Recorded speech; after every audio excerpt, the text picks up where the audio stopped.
Le groupe Atlantique est un groupe français et international qui est spécialisé dans la conception, la fabrication et la commercialisation de solutions dans le génie climatique. Donc, ce qui va être le chauffage, la climatisation, la ventilation.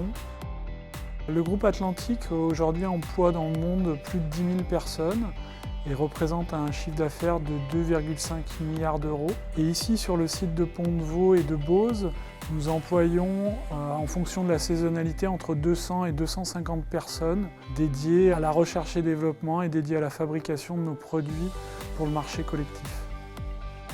Dans la construction et la conception du site de Beauce, il y a deux maîtres mots qui ont guidé nos choix industriels. Premièrement, on voulait un site qui soit flexible. Le deuxième mot important pour nous, c'était la maîtrise de nos flux de production, pour idée de rapprocher au maximum tous nos équipements afin de réduire les déplacements de pièces en interne, de travailler sans stock intermédiaire entre nos différents équipements de production. Donc, tout au long de notre chaîne de valeur de notre nouveau site de Beauce, nous n'avons plus aucun stock intermédiaire de pièces, ce qui nous permet d'avoir une maîtrise globale de notre chaîne de valeur sans stock, tout en maîtrisant un engagement client. Quand nos clients commandent une chaudière, nous fabriquons uniquement les pièces nécessaires à la réalisation de cette chaudière et tout au long de notre flux de production. C'est-à-dire que quand nous allons lancer en production la chaudière en question, dès l'opération de découpe, nous allons découper uniquement les pièces nécessaires à cette chaudière. Nous allons derrière les plier, les peindre et les assembler. Aujourd'hui, je livre un produit au bout de 5 jours sur n'importe quelle référence de notre catalogue. Nous avions une mode de fabrication historique où nous avions un stock de pièces devant la cabine peinture qui était de plusieurs jours de production de pièces prêtes à peindre. Nous avions un stock de pièces devant nos machines de pliage, de pièces prêtes à être pliées de plusieurs jours, 8 à 10 jours. Et en fait, l'achat successif d'équipements flexibles nous a permis de supprimer ces stocks. Le premier achat, c'est l'achat d'une panoteuse qui nous a permis de fonctionner sans stock. Le deuxième investissement qui nous a permis de supprimer le deuxième stock qui était entre la découpe et le pliage, c'est l'achat d'une machine laser à déchargement automatique qui nous a permis une flexibilité complète. C'est-à-dire qu'aujourd'hui, dans notre mode de fabrication, suite à un lancement en fabrication, nous programmons le juste nécessaire de pièces liées à ce lancement, nous découpons le juste nécessaire de pièces, panotons le juste nécessaire de pièces, peinture, montage.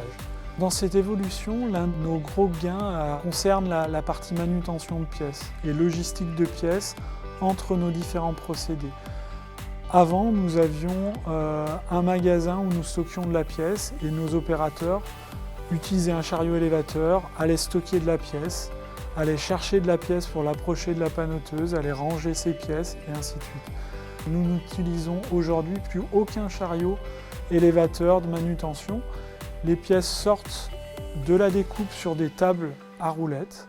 On pousse simplement ces tables vers notre panoteuse. Les pièces sont directement saisies par le panoteur, panotées et sont poussées vers notre cabine peinture.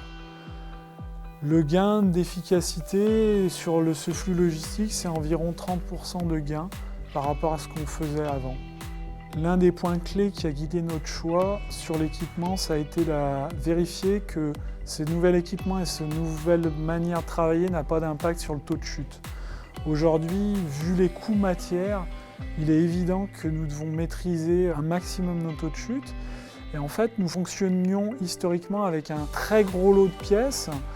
Et ce lot, finalement, nous l'avons partagé. Et nous nous sommes posé la question de se dire, est-ce qu'en partageant ces lots de pièces, ça avait un impact sur notre taux de chute? Et en fait, nous nous sommes rendus compte que l'impact n'existait pas du fait de la configuration de l'équipement qu'on a choisi, de la zone de dépose des pièces, qui a une taille assez importante.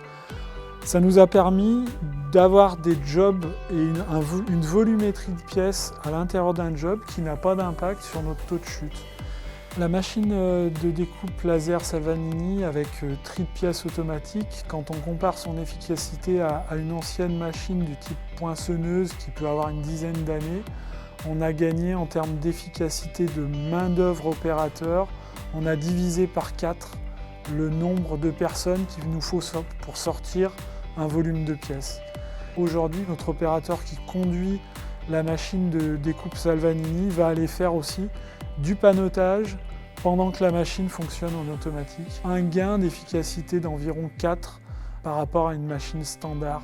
La flexibilité chez nous, ça veut dire concrètement que tous les jours on produit 2000 pièces de tôlerie mais qu'on a des tailles de lots de pièces d'environ 6 à 8 pièces par référence.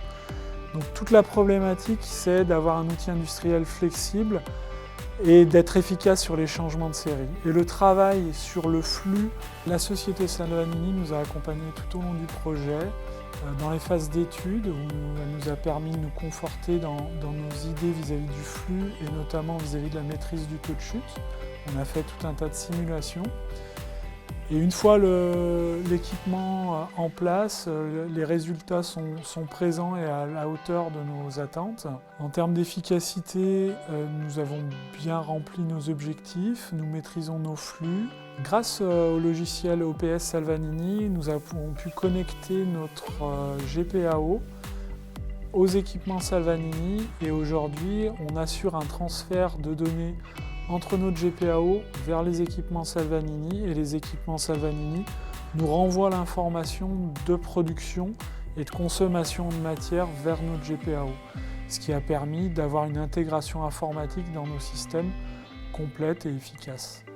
L'OPS aujourd'hui nous aide à gérer le triage des pièces, de faire un tri unitaire des pièces, de trier nos pièces en fonction de la destination des pièces, c'est-à-dire qu'aujourd'hui, on sépare le flux des pièces qui vont vers la panoteuse, des pièces qui vont vers le pliage ou des pièces qui vont directement vers la peinture. Donc, grâce à l'OPS et aux outils de programmation Salvagnini, cette maîtrise du flux de pièces est assurée aujourd'hui.